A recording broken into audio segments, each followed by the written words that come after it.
ชมที่เคารพข่าวภาคคำในมื้อนี้ทำอิฐไปติดตามที่กองประชุมใหญ่ผู้แทนองค์คณะพรรคแขวงจำปาสักครั้งที่9ได้ไขขึ้นอย่างเป็นทางการกองประชุมใหญ่ผู้แทนองค์คณะพรรคแขวงจำปาสักครั้งที่9ได้ไขขึ้นอย่างเป็นทางการในตอนเสาร์วันที่24กันยายน2025นี้โดยภายใต้การให้เกียรติเข้าร่วมเป็นประธานของสหายนางปานียาทอตูกรรมการกรมการเมืองศูนย์กลางพรรคห้องประธานประเทศแห่งสาธารณรัฐประชาธิปไตยประชาชนลาวสหายปริญญาเอกอารุณไซศูนย์นาลาดกรรมการศูนย์กลางพรรคเลขาคณะบริหารงานพรรคแขวงเจ้าแขวงจำปาสักสหายปริญญาเอกวิสุขพรหมพิทักษ์ห้องหัวหน้าคณะจัดตั้งศูนย์กลางพรรคมีบรรดาสหายห้องเลขาพรรคแขวงคณะประจำพรรคแขวงกรรมการพรรคแขวงมีต่างหน้าจากแขวงเซโกงสารวันและผู้แทนสมบูรณ์เข้าร่วมในกองประชุม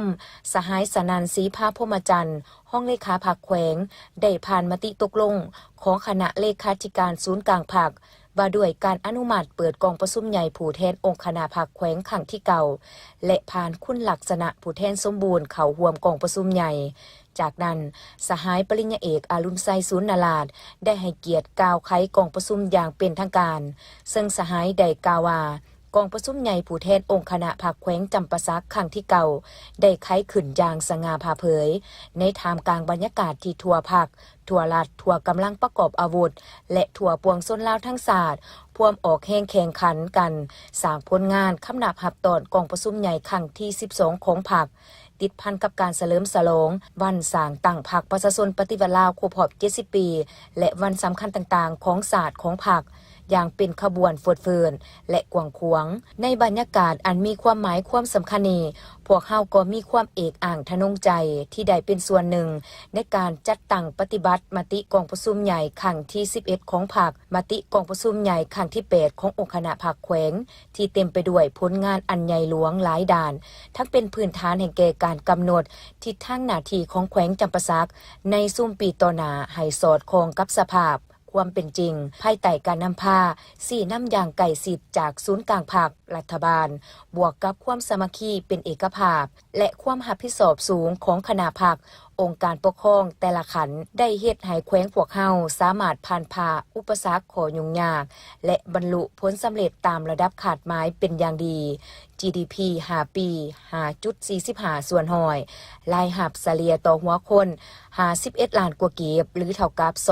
2,424 ดอลลาร์สหรัฐต่อคนต่อปีอันที่ผลเด่นสามารถจัดเก็บรายรับเข้างบประมาณทั้งหมด 11,000 กว่าตื้อกีบกวมเอา 6.8 ส่วนห้อยของ GDP เฉลี่ยแต่ละปีเพิ่มขึ้นเฮ็ดให้แขวงลื่นแผน3 ปีซ้อนเป็นแขวงเกินดุลงบประมาณดุลเดียงสวยหนุนให้ศูนย์กลาง758ตื้อกีบพร้อมทางสามารถแก้ไขหนี้สิน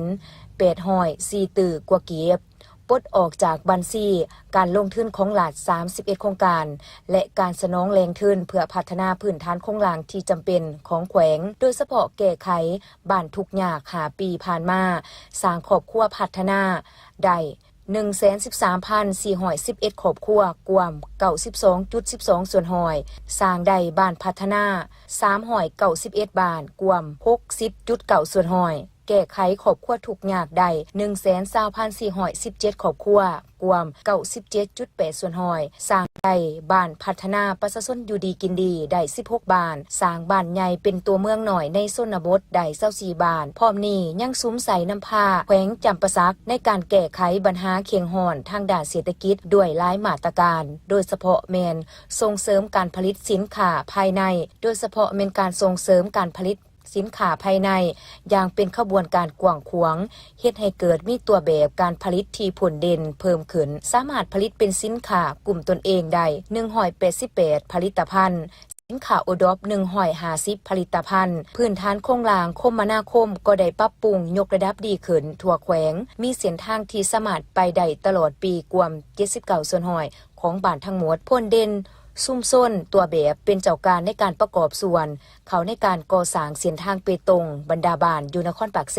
และเมืองอื่นๆมูลค่า68ตื้อกว่ากีบในพิธีผู้แทนที่เขาร่วมยังได้รับฟังการผ่านหางบทสรุปการจัดตั้งปฏิบัติแผนพัฒนาเศรษฐกิจสังคม5ปีรับฟังการประกอบความเห็นจากภาคส่วนต่างๆเป็นต้นเวียกงานเสริมขยายมูลเสืออันดีงามของแนวลาวสร้างศาสตร์องค์การจัดตั้งมหาชนในการนำพาของพรรคในระยะใหม่เพื่อการพัฒนา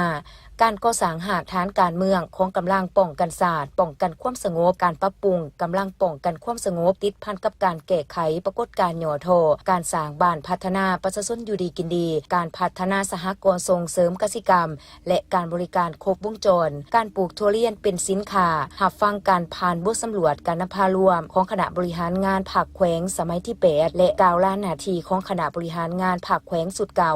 กองประชุมใหญ่ผู้แทนองค์คณะภาคแขวงจำปาสักครั้งที่เก่าจะได้ดำเนินเป็นเวลา2วันจึงจะสำเร็จนับแต่วันที่24 ถึงวันที่25 กันยายน 2025 นี้